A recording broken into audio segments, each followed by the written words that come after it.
All right, so we're going to do a video about an interaction that's come across my desk with the police in Victoria.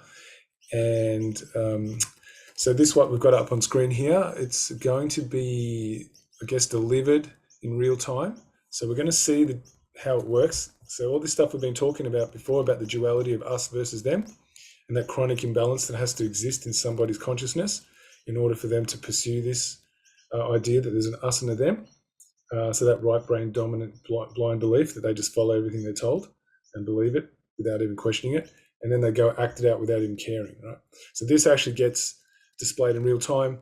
And so it shows the only way that can happen is the death of that soul, the divine spark, that you just don't have your conscious awareness, because this is all about denying universal morality, right? Only someone who denies that would ever act like this. So this is what's going to be on display. So I'm going to play it once through, and then once I do that, then we're going to go back into it and pull it apart piece by piece, just to show you how it really looks in real time, one piece at a time. So I'll be right back, and we're going to play the whole thing. So here we go. Right, identify yourself. That's exactly right. What's your name, sir? What's your name? And you're a sovereign citizen, sir, are you? So you making accusations, are you? No, I'm not making accusations. I'm here to serve some court documents. So let me just, let's just see if you're standing under your oath of office of constable today. Pardon me? Are you standing under your oath of office of constable? Which is what? You don't know what that is? Are you a public servant? Of course I'm a public servant. Okay, so a public servant needs to stand under the oath of office of constable. Is that you? If Are you standing under your oath of office of constable? I am, yes. You are? Perfect. Let's see. We're about to find out. Happy Here we days. go. Happy Here we days. go. Where are you going? Stay here. I'm not here to answer any of your questions. No, you're not going to answer it. You're actually going to be on camera. What's that? Walking away. Thank you. Walking away, proving you're not an office, a holder of constable, that you're actually a private corporate Citizen, sir. policy enforcement agent. We'll get these served by the courts. I must caution you where I stand under Article 6. Where are you going? All right, so we're going to go over that again, and we're going to pull it apart piece by piece. So here we go. Right, identify yourself. He has no problem identifying himself, right? That's just run-of-the-mill stuff that he's doing. Doesn't show any resistance. Yet, as soon as he gets asked, he'll go straight into a question, right? So you'll hear him just as soon as he finishes speaking, he goes straight into a question. Station. So that's exactly right. What's your name, sir? See what I mean? So there's the question right away. So, you know, that was, you just couldn't wait to get past that bit. Just had to get that out as a formality. And so the one who's doing this, they've gone, hang on a sec, let's get this, let's establish the identity of the other as well. What's your name?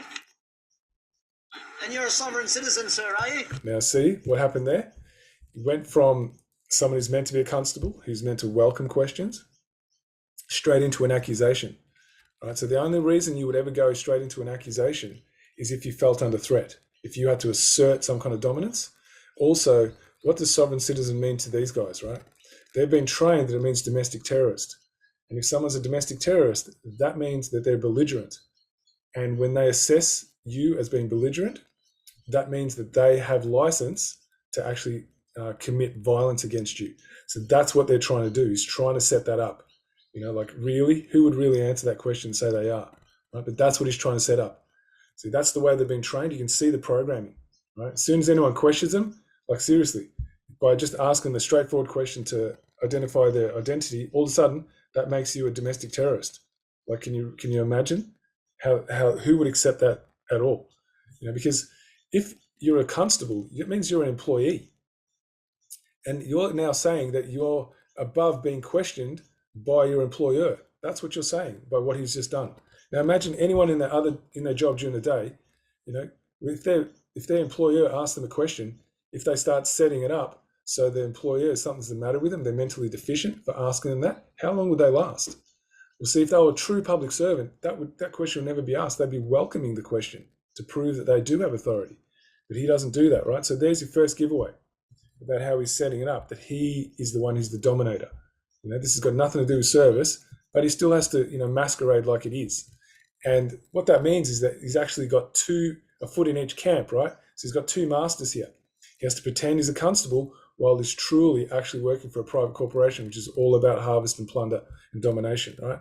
And using violence and the threat of violence to get what they call consent. All right, so let's listen on. So you're making accusations, are you? No, I'm not making accusations. So he's stumbling already, right? He's been called out, and straight away he can't even say the word accusation. He's like, I'm not making accusation. I don't even know what he says, but it's not the word accusation. He stumbles and he corrects himself.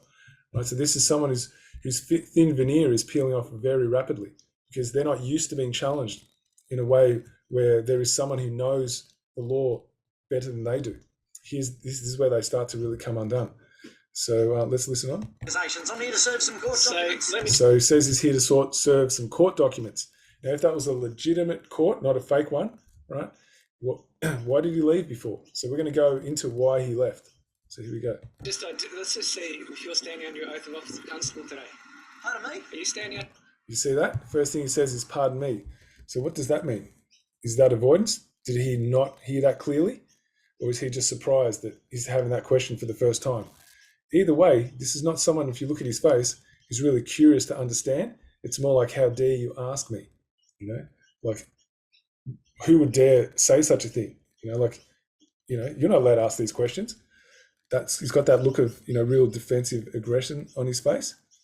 So we're going to, the funny part about pardon me is actually what would have been a great thing to drop in here is if the one who's on the other end, the one who's videoing, had actually said something to the effect of, well, funny you say that because you you're more than likely going to get your chance to experience what it is to be pardoned. Only the way it's going to happen is before a jury of the people, the very people that you've been committing transgressions against for years, and they're going to get to decide whether you are actually acting in service and honor as a constable, or whether you are acting on another in another capacity that they never granted authority to, and you've been doing it by deception and using this contract language, etc., and harvesting and plundering their souls. And if that ends up getting, coming to the light of day, and that's established, you're going to be standing there without that costume you're wearing, without all that armor, none of those things. You're going to be standing just as a man in your private capacity in front of the very people that you have harmed. And I don't see that that's going to be a likely outcome for you, that you're going to get a pardon. But I love the fact that you're concerned enough to ask. So thank you for asking. Something like that would have been a wonderful thing to drop in. And your oath of office of constable. Which is what? So then he does what? Does another outright avoidance, right? Which is what? Now he's pretending that he doesn't know what that means.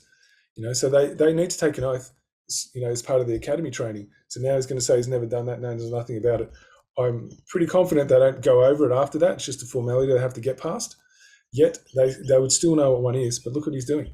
He's got that whole, how dare you ask me those things, and he's just really trying to wriggle out of it. You can see he's trying to squirm out of, avoid it at all costs, because he cannot actually admit that he's a constable. That's not going to work out for him. You don't know what that is? Are you a public servant? So this is where he gets cornered, right? Because the thing about public servants is that they must answer. If they are one, they must answer. And so you will hear quite often, and a lot of people who do videos with police, they will ask them those questions. And so quite often you'll hear them say, yes, they are a public servant. So there'll be something, my guess is, in their structure where they do need to answer that question. So that's where he gets cornered, and he's not ready for that. So this is the part where things start to come undone for him seriously. Of course I'm a public servant. Okay, So did you see the way he responded? Like he was really resentful that he even got asked that question. Of course I'm a public servant. But he'd been doing everything he could to avoid anything to do with a question that's related to being a constable. But in that situation, that's a language, my guess is, that he could identify, and he would have felt safe in answering that one because of the sort of training that he's been given. So let's listen on. The public servant needs to stand under the oath of office of constable. Is that you? Are you standing on? Now, you see, this is really important what he did. He said, if you believe that. So he's tried to turn a fact into a fiction. That was serious hubris. So I'm going to end it here. I'm going to come back with part 2.